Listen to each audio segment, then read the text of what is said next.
తమ తాండాను ప్రత్యేక పంచాయతీగా ఏర్పాటు చేయాలని రామారెడ్డి మండలం గోకుల్ తాండా వాసులు నిరసన తెలిపారు. పంచాయతీ ఎన్నికల్లో ఓటు వేయకుండా ఎన్నికను బహిష్కరించారు. విషయం తెలుసుకున్న కామారెడ్డి ఆర్డీఓ వీణా అధికారులు గోకుల్ తాండా 2కు వచ్చి చర్చలు జరిపారు. తమ తాండాలో కనీసం పోలింగ్ బూత్ ఏర్పాటు చేయాలని, తాండా సమస్యలు పరిష్కారం చేయాలని డిమాండ్ చేశారు. వారు ఈ ఒక్కసారికి ఓటు హక్కును వినియోగించుకోవాలని కామారెడ్డి ఆర్డీఓ వీణా కోరారు. ఇక తాండా వాసులు ససేమిరా అనడంతో ఎన్నికను బహిష్కరించారు. గోకుల్ తాండా ఘటనపై కామారెడ్డి ఆర్డీఓతో మా ప్రతినిధి భూపతి ఫేస్ టు ఫేస్. మొదటి విడత రాష్ట్ర వ్యాప్తంగా పంచాయతీ ఎన్నికలు కొనసాగుతుండగా కామారెడ్డి జిల్లాలో ఓ తండాలో మాత్రం ఓటు హక్కు వినియోగించుకోమని గిరిజనులు భీష్మించుకొని కూర్చున్న పరిస్థితి నెలకొంది. తమ తండా సమస్యలు పరిష్కరించాలా, తమకు ప్రత్యేక పంచాయతీ ఏర్పాటు చేయాలని డిమాండ్ చేస్తూ గోకుల్ తండాలో తండావాసులు గిరిజనులు ఓటు హక్కు వినియోగించుకోకుండా నిరసన వ్యక్తం చేస్తున్నారు. తమకు గతంలో పంచాయతీగా ఏర్పాటు చేయాలని డిమాండ్ చేస్తున్న ప్రభుత్వము అధికారులు పట్టించుకోవడం లేదని భీష్మించుకొని కూర్చున్న పరిస్థితి నెలకొంది. మరి కాసేపట్లోనే సమయం ముగియనుంది. దీంతో ఓటర్లు ఓటు హక్కు వినియోగించుకోవాలని అధికారులు కోరుతున్నారు. మరోవైపు గిరిజనులు మాత్రం ఓటు హక్కు మాత్రం వేయకుండా ఉన్న పరిస్థితి నెలకొంది. ప్రస్తుతం కామారెడ్డి ఆర్డీఓ వీణా ఆధ్వర్యంలో గ్రామస్తులతో గిరిజన తండావాసులతో చర్చలు జరుపుతున్నారు. ఓటు హక్కు వినియోగించుకోవాలని కోరుతున్నారు. అయినప్పటికీ వాళ్ళు ఓటు హక్కు మాత్రం వేయము, తమ సమస్య మాత్రం పరిష్కారం కావాలా, తమకు కనీసం పోలింగ్ బూత్ అయినా ఇక్కడికి తరలించాలని కూడా కోరుతున్నారు. ఆర్డీఓ వీణా గారితో మనం మరిన్ని వివరాలు తెచ్చుకుందాం. మేడం చెప్పండి, అసలు ఏంది సమస్య? సపరేట్ గ్రామ పంచాయతీ కోసం ఆల్రెడీ ప్రపోజల్స్ పోయింది. మొన్న వచ్చినప్పుడు కూడా వీళ్ళకి చెప్పడం జరిగింది, ఓటు హక్కు వినియోగించుకోవాలి, అది మన ప్రాథమిక హక్కు అని చెప్తే ఆ రోజు సరే అన్నారు తాండావాసులంతా. ఈరోజు మళ్ళీ కాదని భీష్మించుకొని కూర్చున్నారు. ఇప్పటికిప్పుడు పోలింగ్ స్టేషన్ అక్కడి నుంచి ఇక్కడికి మార్చడం అన్నది సాధ్యమయ్యే పని కాదు. అది ఎలక్షన్ కమిషన్ దృష్టిలోకి వెళ్ళాలి. 1500 ఓటర్ల కంటే ఎక్కువ ఉండాలి. అప్పుడు కానీ మనం ఇక్కడికి పోలింగ్ స్టేషన్ని మార్చడానికి ఉండదు. తాండాలో కూడా పెద్ద జనాభా లేదు, 250 మంది ఉన్నారు.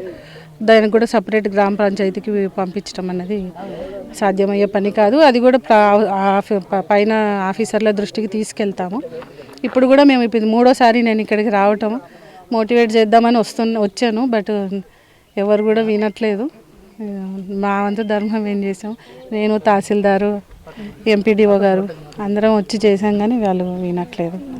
మరి కాసేపట్లోనే సమయం ముగిసిపోతుంది. అసలు ఓటు హక్కు వినియోగించుకోవాలని కోరుతున్నారు. అసలు ఏమంటారు తండావాసులు? ఓటు వేయమంటున్నారు కదా, మాకు సపరేట్ గ్రామ పంచాయతీ ఇస్తే కానీ మేము ఓటు వేయమని అంటున్నారు. మీరేం కోరుతున్నారు? మేము కోరుతున్నాము, వేయమని అంటున్నాం, బతిమలాడుతున్నాం. వేయండి, మన హక్కు అది. ఓటు హక్కు వినియోగించుకోవటం మన హక్కు. మీకు ఇష్టం లేకపోతే నోటాకైనా వేసుకోవచ్చు అని చెప్తున్నాము. బట్ తాండా వాళ్ళు వినట్లేదు. ప్రభుత్వం నుంచి ఏదైనా ప్రతిపాదనలు ఉన్నాయా? అధికారులు ఏం చెప్తారు? కలెక్టర్ దృష్టికి ఈ విషయం వెళ్ళిందా? కలెక్టర్ గారి దృష్టిలో ఉంది. మొన్న సార్ పంపిస్తేనే వచ్చాము. ఆ రోజు మేము న్యూస్ పేపర్లో వచ్చిందని చెప్తేనే సారు మీరు వెళ్ళండి, ఒకసారి మాట్లాడండి తాండావాసులతో, తాండాలో పెద్ద మనుషులు ఎవరున్నారో వాళ్ళని పిలిపించి మాట్లాడండి అంటే వచ్చి మాట్లాడాము. ఆ రోజు అంతా చెప్పాము, గంట సేపు కూర్చున్నాము, అన్నీ చెప్పాము, వేస్తామన్నారు. మళ్ళీ ఈరోజు సేమ్ సిచ్యువేషన్. తండాలో సర్పంచ్ వార్డు స్థానాలు ఏకగ్రీవమయ్యాయని వాళ్ళు చెప్తున్నారు. అసలు ఏమైంది? ఎక్కడా కాలేదు, ఏకగ్రీవం ఎక్కడ కాలేదు. పోలింగ్ అవుతుంది సర్పంచ్ది కూడా. వీళ్ళు ఇప్పుడు ఈ తాండా నుంచి 2 క్యాండిడేట్లు ఉన్నారు, ఆ తాండా నుంచి 1 క్యాండిడేట్ ఉన్నారు. ఇక ఏకగ్రీవం అంటే వీళ్ళు కూడా ఓటేస్తే కదా ఏకగ్రీవం అయ్యేదా కాదా తెలుస్తుంది కదా. ఇది పరిస్థితి. తండావాసులు తమ ఓటు హక్కు వినియోగించుకోవాలని ఆర్డీఓతో పాటు అధికారులు విజ్ఞప్తి చేస్తున్నారు. మరోవైపు కనీసం నోటాకు తమ ఓటు వేసుకొని నిరసన తెలుసుకునే అవకాశం ఉంది. ప్రజాస్వామ్యంలో ఓటు తప్పనిసరిగా వేసుకోవాలని కూడా అధికారులు కోరుతున్నప్పటికీ తండావాసులు మాత్రం ముందుకు సాగడం లేదు. ఇది తాజా పరిస్థితి. కెమెరా పర్సన్ కళ్యాణ్తో భూపతి, హెచ్ఎంటీ, గోకుల్ తండా. ఆదిలాబాద్ జిల్లా వ్యాప్తంగా గ్రామ పంచాయతీ ఎన్నికల కౌంటింగ్ కొనసాగుతోంది. చిన్న పంచాయతీల్లో కౌంటింగ్ మొదలు కాగా మేజర్ పంచాయతీలో కౌంటింగ్ ప్రక్రియ ఇంకా ఆలస్యం కానుంది. పోలీస్ బందోబస్తు నడుమ కౌంటింగ్ కొనసాగుతుండగా రిజల్ట్ కోసం సెంటర్ల దగ్గర అభ్యర్థులు ఆసక్తిగా ఎదురుచూస్తున్నారు. దీనిపై పూర్తి సమాచారాన్ని ఆదిలాబాద్ జిల్లా నుంచి మా ప్రతినిధి శ్రీనివాస్ అందిస్తారు. ఆదిలాబాద్ జిల్లా వ్యాప్తంగా గ్రామ పంచాయతీలకు సంబంధించిన ఓట్ల లెక్కింపు అంతా కూడా కొద్దిసేపటి క్రితం స్టార్ట్ అయినగా చెప్పుకోవచ్చు. ఉమ్మడి ఆదిలాబాద్ జిల్లా వ్యాప్తంగా ఉన్నటువంటి చాలా ప్రాంతాల్లో కూడా మధ్యాహ్నం 1 గంట వరకే పోలింగ్ జరిగింది. మొదటి విడతకు సంబంధించి ప్రస్తుతం అయితే 2 గంటల నుంచి ఓట్ల లెక్కింపు అంతా కూడా ప్రారంభమైనట్టుగా చెప్పుకోవచ్చు. మనం చూడవచ్చు, ప్రస్తుతం జామ్డీకి సంబంధించి కౌంటింగ్ కేంద్రం వద్ద ఉన్నాం. మధ్యాహ్నం 1 గంట వరకు అంతా కూడా పోలింగ్ అంతా కూడా జరిగింది. తదనంతరం 2 గంటల నుంచి ఓట్ల లెక్కింపు ప్రక్రియను ప్రారంభించారు. ఎవరైతే పోటీ చేసిన అభ్యర్థులలో సర్పంచ్ అభ్యర్థులతో పాటు గ్రామ పంచాయతీకి సంబంధించిన వార్డు అభ్యర్థులు, అదేవిధంగా వాళ్ళకు సంబంధించిన పోలింగ్ ఏజెంట్స్ వీళ్ళందరినీ కూడా అలో చేస్తున్నారు. కౌంటింగ్ ఏజెంట్స్ ఇతరులను లోనికి అనుమతించడం లేదు. ప్రస్తుతం అయితే ఉమ్మడి ఆదిలాబాద్ జిల్లా వ్యాప్తంగా చూసుకున్న ఆదిలాబాద్తో పాటు నిర్మల్, కొమరంభీం, ఆసిఫాబాద్ జిల్లా, మంచిర్యాల ఈ ప్రాంతాలన్నీ కూడా పెద్ద ఎత్తున ఈరోజు దాదాపు 80 నుంచి 85% మేర పోలైనట్లుగా చెప్తా ఉన్నారు. గతంలో ఎన్నడూ లేదు, ఈసారి పోలింగ్ ఎక్కువ జరిగిందని చెప్తా ఉన్నారు.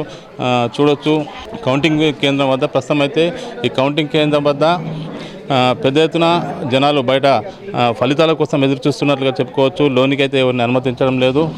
దాదాపు మేజర్ గ్రామ పంచాయతీలు ఏవైతే ఉన్నాయో మేజర్ గ్రామ పంచాయతీలకు సంబంధించి కొంత పోలింగ్ 1 o'clock లోపు వచ్చిన వారిని లోనికి అలో చేసిన నేపథ్యంలో దాదాపు ఇచ్చోడ కానీ మేజర్ గ్రామ పంచాయతీగా ఉన్నటువంటి ఊట్నూరు ఈ మేజర్ గ్రామ పంచాయతీలో ఓట్ల లెక్కింపు ప్రక్రియ అంతా కూడా సాయంత్రం 3 నుంచి 4 గంటల ప్రాంతంలోనే ప్రారంభమయ్యే అవకాశం ఉంది. ప్రస్తుతం అయితే ఓట్ల లెక్కింపుకు సంబంధించి ఫలితాల కోసం ఎదురు చూస్తూ ఉన్న పరిస్థితి. 25 ఓట్లకు ఒక బండల్గా డివైడ్ చేశారు. ప్రస్తుతం అన్ని ప్రాంతాల్లో కూడా మొదటి విడత ఎన్నికకు సంబంధించి పోలైన ఓట్ల లెక్కింపు ప్రక్రియ అంతా ప్రారంభమైంది. మేజర్ గ్రామ పంచాయతీలకు సంబంధించి కొంత ఆలస్యంగా ఓట్ల లెక్కింపు కొనసాగుతున్నట్లుగా చెప్పుకోవచ్చు. ప్రస్తుతం అయితే ఎలాంటి ఇబ్బందులు తలెత్తకుండా ఫలితాలు దాదాపు చిన్న గ్రామ పంచాయతీల్లో 4-5 గంటల తర్వాత వచ్చే అవకాశం ఉంది. మేజర్ గ్రామ పంచాయతీల్లో రాత్రి 8 గంటల వరకు ఫలితాలు వెలువడే అవకాశం ఉన్నట్లుగా తెలుస్తుంది. మొత్తంగా పకడ్బందీ ఏర్పాట్ల మధ్య మొదటి విడత గ్రామ పంచాయతీ ఎన్నికలకు సంబంధించి ఓట్ల లెక్కింపు ప్రక్రియ ప్రారంభమైనట్లుగా చెప్పుకోవచ్చు. Camera person Srinivas TV Adilabad.